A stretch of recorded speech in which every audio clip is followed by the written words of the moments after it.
Here we have the 2016 Jeep Cherokee, and this one is the Trailhawk edition, is what you can see by that badge. And doesn't Jeep have some of the best names for their cars? I mean, Trailhawk. It's a great name for SUV. Now, it's called the Trailhawk because this one actually has some pretty significant off-road capability. They actually did their homework and made this thing work off-road. It's not just the clearances, although it has plenty of those. You can see that the overhangs are pretty minimal, which allows it to crawl over stuff. You also have an actual locking rear differential, a low range, and all the stuff you need to do legitimate off-road use. This is a fairly niche vehicle though, and other Cherokees are not this crazy off-road, but it's nice that they did the work on this.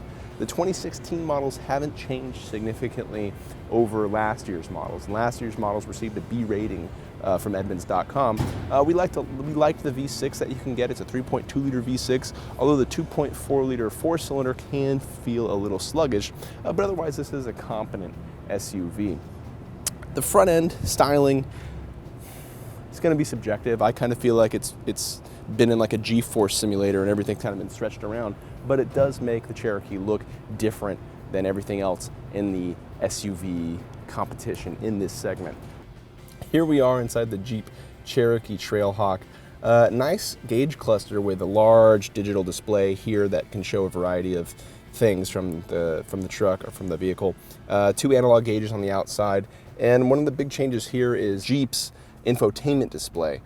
They've enabled it so you can actually move parts from the app display down to the bar here, so you can shift these around and put your favorite things that you want to listen to. So if you want to listen to iHeartRadio, you can grab that and slide it down here, so it's always at this sort of smart bar and it's easy to access really quickly. It's a really nice thing to have, and it shows the trend of automakers sort of adapting the things that work on smartphones and things people like on smartphones to the car.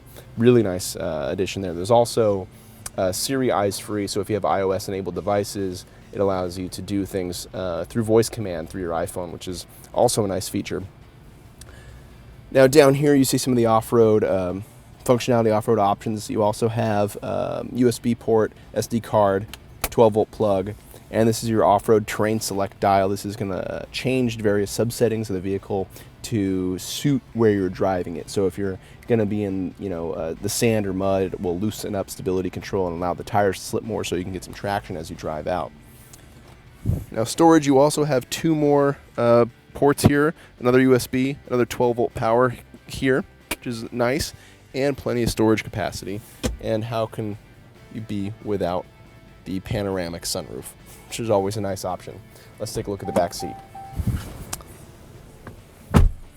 So back here, plenty of knee room. My knees aren't touching the seat in front of me, though my head is brushing the roof, and that's typically because sunroofs tend to hurt headroom a bit. My hair is touching the ceiling. This is a smaller SUV though, so some of that stuff is to be expected. Now you have rear vents in the console here, which is nice, and a means to control them. And you also have an additional power port down here at the bottom. It's kind of difficult to see because of the lighting, but it is there, trust me. And that's it for the interior.